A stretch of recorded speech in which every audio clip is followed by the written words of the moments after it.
Hi guys, come on in. Book club number 27 it is, and I'm going to follow up on yesterday's talk on releasing our toxic parents if we had them and becoming our own parent if we want to. We're talking about my book, A Radical Awakening, book club number 27. Come on in. Come on in, guys. And remember, if you don't want to be here, you don't have to. We don't need to hear negative comments. Just a reminder. You can always scroll, shut your phone off, go on a walk, and begin to love yourself. That's always a good idea before you spew negativity and irrelevant comments on someone else's video. A friendly reminder. Hi, guys. Percy is so excited to get my book. Thank you. I'm so excited for you to read it. Welcome everyone to book club number 27. Come on in.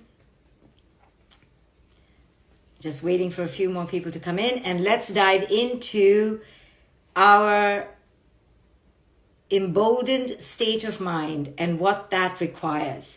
How do we embrace an emboldened state of mind? How do we understand that we are our own warriors?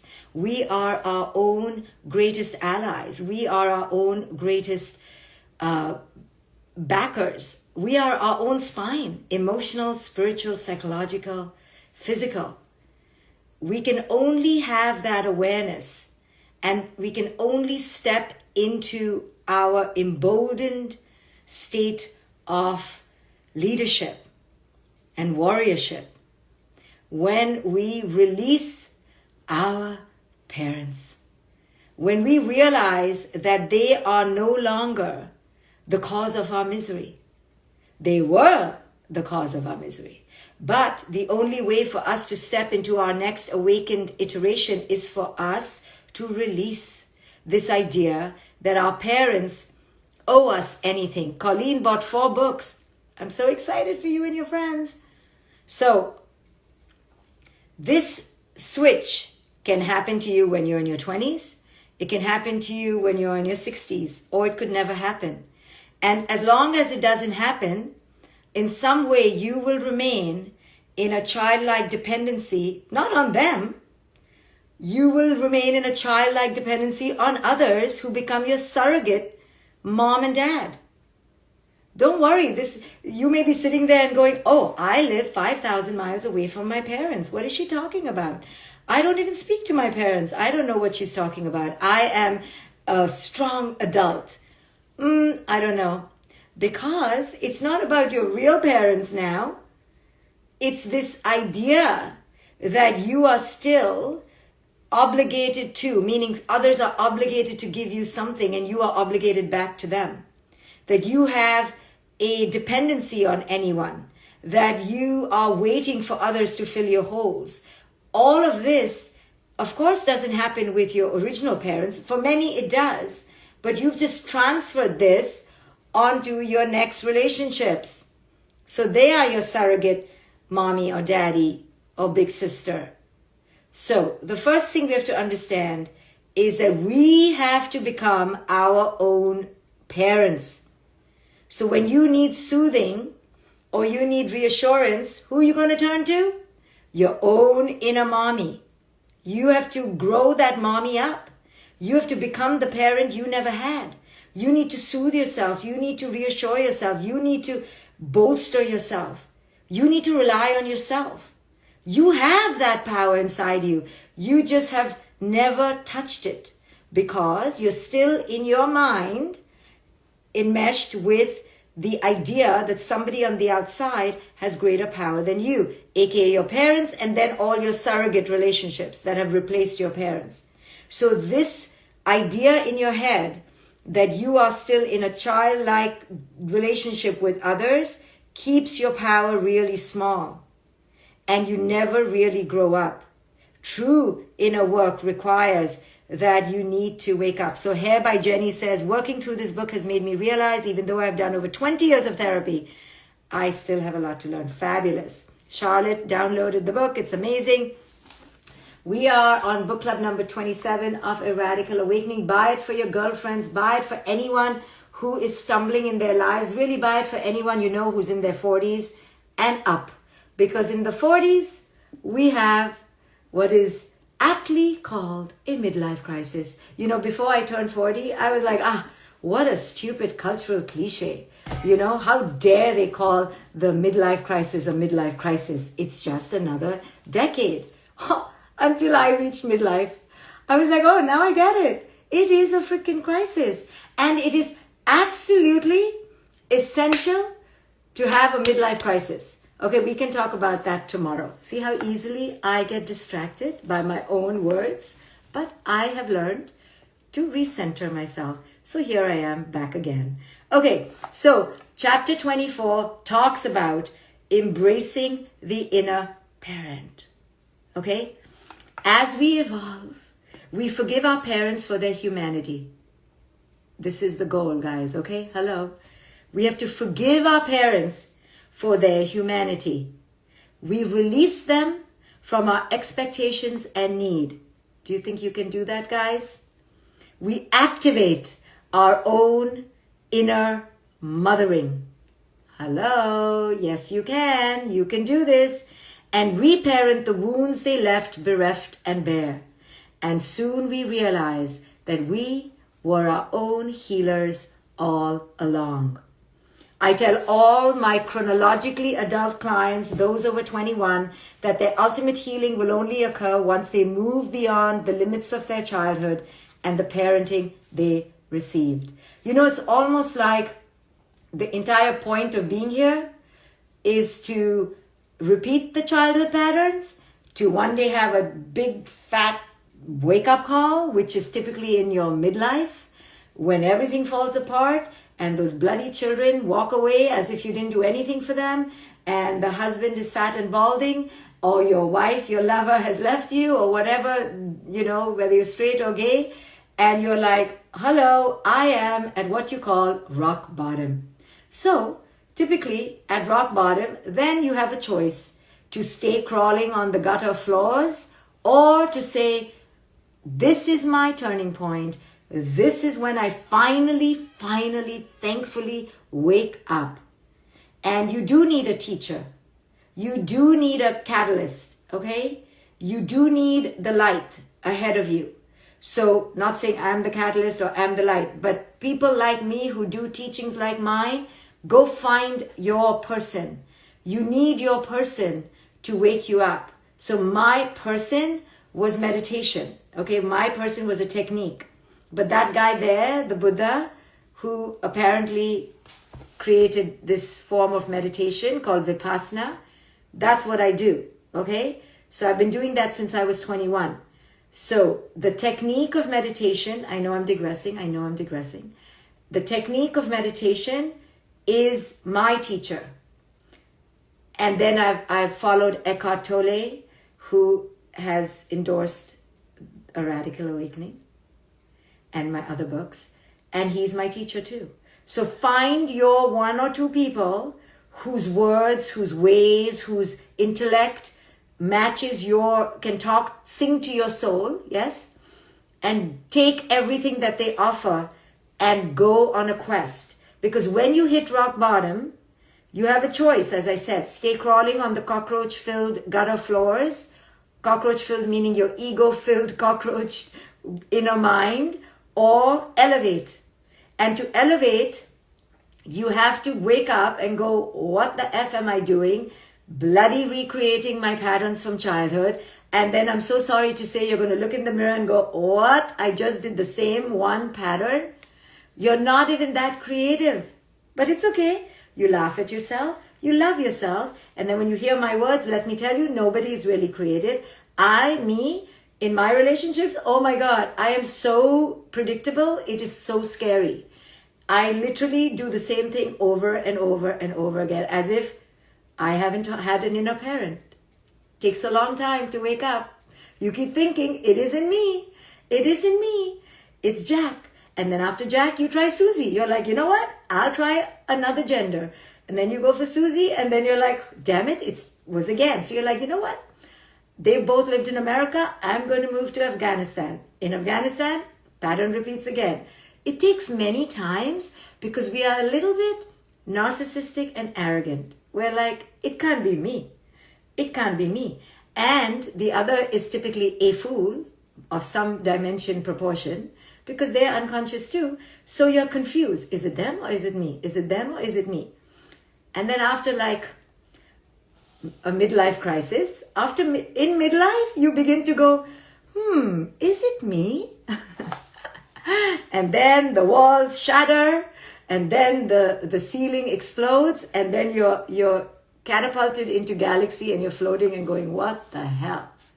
If you're a parent, you're very, very blessed because right from the start, you will be like, I'm already effing up. My kid is 2 months old, I'm already messing up.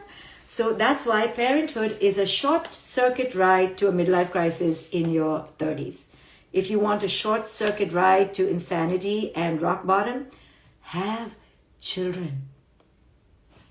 They will help you get to rock bottom really fast. And I'm there to help because you'll come to me saying, what's wrong with my kid? And I'll be there to tell you, it's you. And then we can do the work right away. So by the time you hit midlife crisis, you're ready to be rebirthed. But it's okay for those who haven't had children or their children are angels. What crazy children are angels? But some people really have angelic children who don't let them hit rock bottom. I don't know what kind of children those are.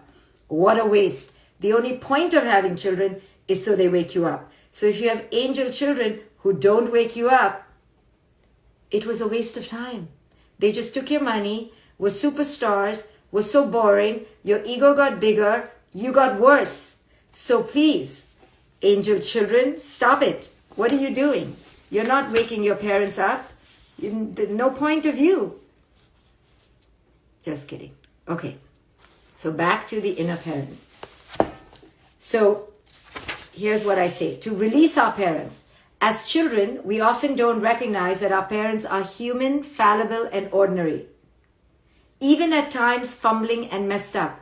I don't know at what age you realize that your parents were so human. Now here's the thing, okay? And this breaks my heart. If you realize your parents were human before you were 7, that means you were already in part trauma. You understand what I'm saying? If you figured out that your parents are really effed up before the age of 7, that means your bubble of your naive, beautiful childhood that you deserved was burst way before it was meant to. And for those children right now, if you're here listening to me, and you were like, I don't know about you, sweetie, but I figured this out when I was 5 years old. I realized I was in a messed up house by the time somebody just wrote, I think by 4. That means you have a lot of pain, okay? I'm saying this with beauty, compassion, and great humility for you. Don't underestimate the pain you have experienced because children are not supposed to have their bubble burst by incompetent, inefficient, chaotic parents till they are ready. So typically the trajectory is that you get ready to discover your parents' neuroses and insanities and gross idiocies by the time you're a teenager, right? And then your life shatters. My daughter had a big moment of shattering. I think she was 17 and a half.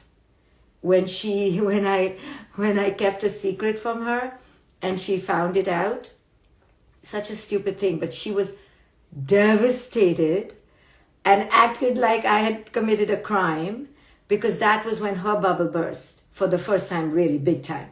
So you want your kid's bubble to burst later, you know, and you don't want it to burst early. So the earlier it bursts means that your parents were kind of messy, screwed up, okay?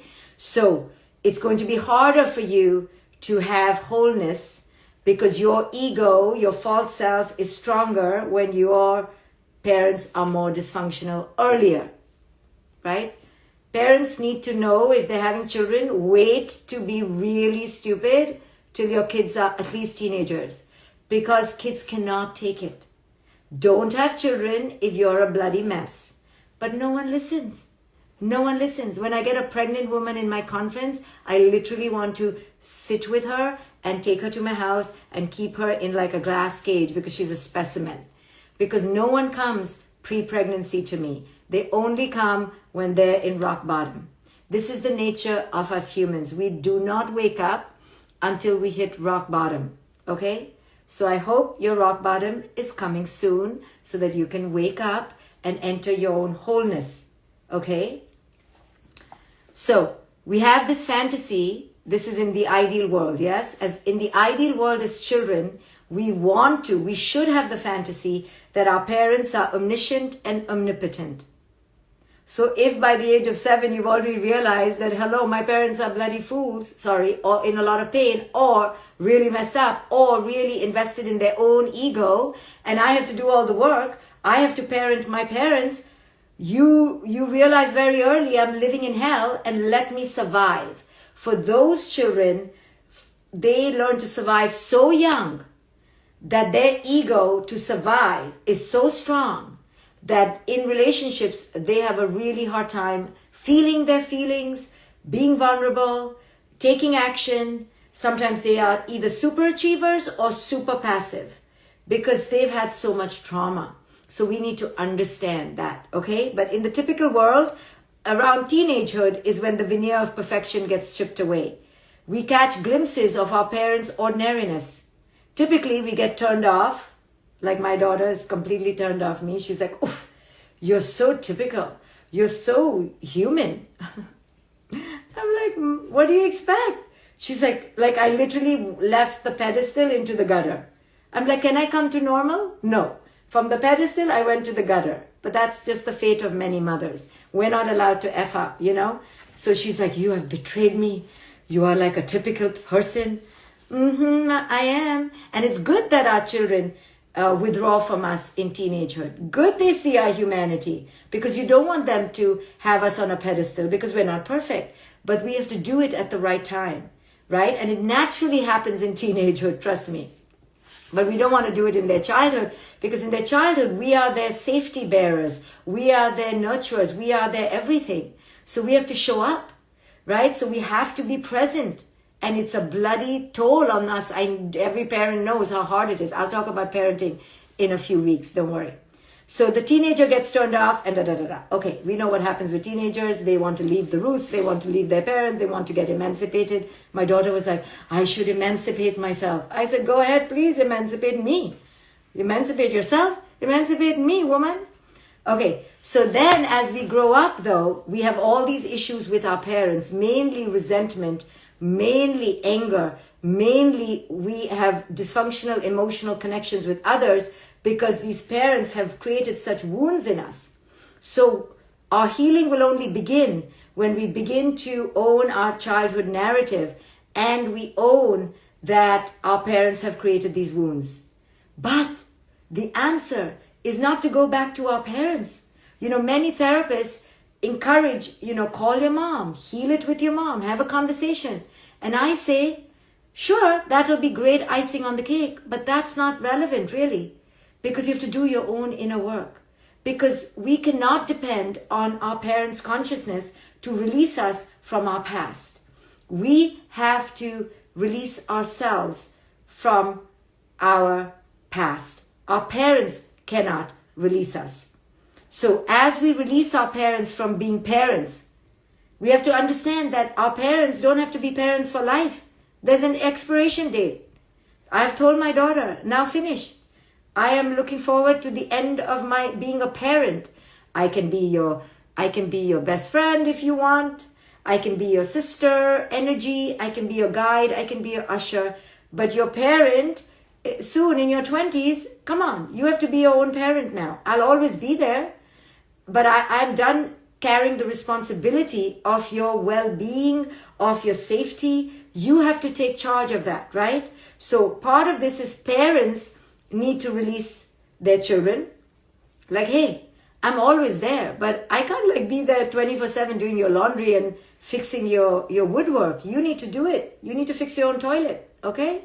So if the parent isn't willing to release their children, of course the children will have a hard time releasing. Many parents have a hard time, but many children have a hard time. So both have to do it together. We have to let our parents now release from the task of being parents. We should not expect them to be looking out for us, to look after us, to nurture us, to validate us.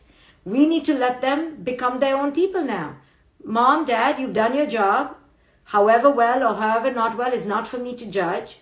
I know you were in a lot of pain and you were broken and you did the best you can. I'm so grateful to you. Thank you for birthing me. I'm honored. I own my past. I own my story.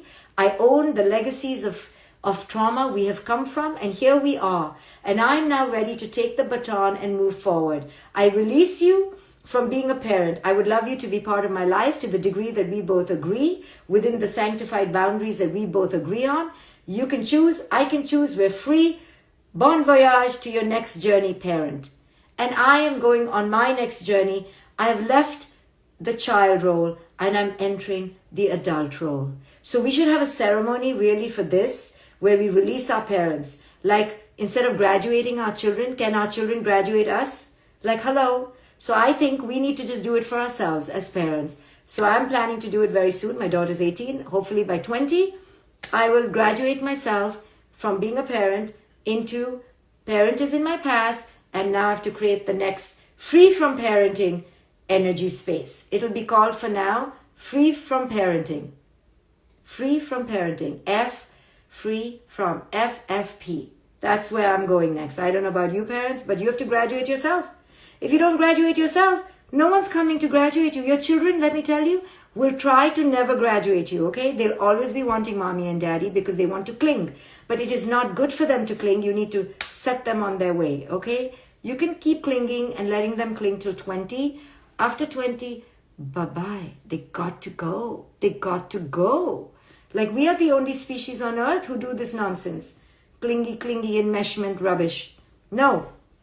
You can be there, but don't parent them like you used to. Meaning, don't child them. Don't baby them. Don't toddler them. Nuh-uh. Don't overmanage them. You get my point. So then the children, if you are now an adult, can you please release your parents in the way I said? I gave you a whole text message to text them right now. Mom and Dad, thank you so much. I appreciate you. I love you. I see where you came from. I see where we all came from. Generations of trauma. I understand you were broken. You did the best you can. Now I'm broken. Thank you very much. But I'm going to do the best I can to disrupt my patterns. Peace. I release you. You no longer need to be a parent. So stop having guilt. I will stop having resentment. I will try very hard. And I am going to release you. You did the best you can. The goal of this life, my dear parents, is to mess up, to wake up. I am now going to wake up. I'm going to be the pattern disruptor in my family. Okay? So, but listen, this doesn't even need to be done with any parent. It needs to be done within you. Within you.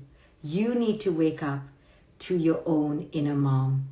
There is no outer mom. There is no outer dad. So on page 321, I talk about becoming your own parent. Releasing your parents is a huge step toward emotional liberation. But this is the only first step.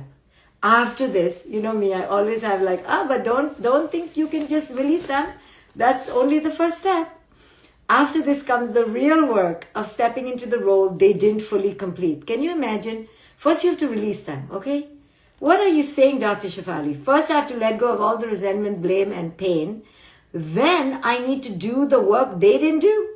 What the hell? But yes, if you love yourself, you have to. We need to reparent ourselves, but we need to do so from the point of view as an adult.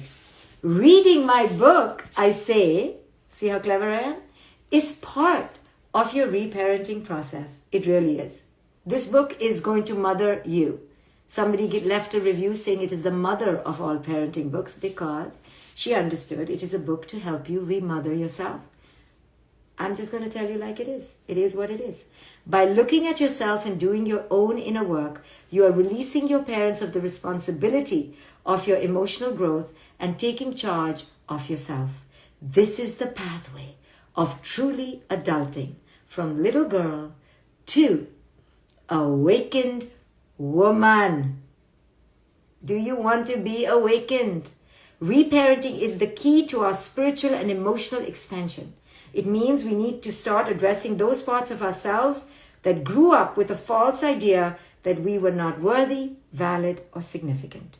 We heal the little child within us by recognizing this little girl or boy is only an echo of voices from our past, not who we are as an adult today. These little boys and girls are phantoms based on our past. Time to release the phantoms of your past and buy and read and review A Radical Awakening. Buy it for your girlfriends. Buy it for anyone who's in their midlife. Buy them this gift. It is the gift of their inner liberation. Please don't buy them shoes. I mean, of course, you can do whatever the hell you want. But how about give people the gift of inner liberation? If not my book, other wisdom teachers' books. There are many other wisdom teachers. My favorites are Eckhart, Pema Chodron, Byron Katie.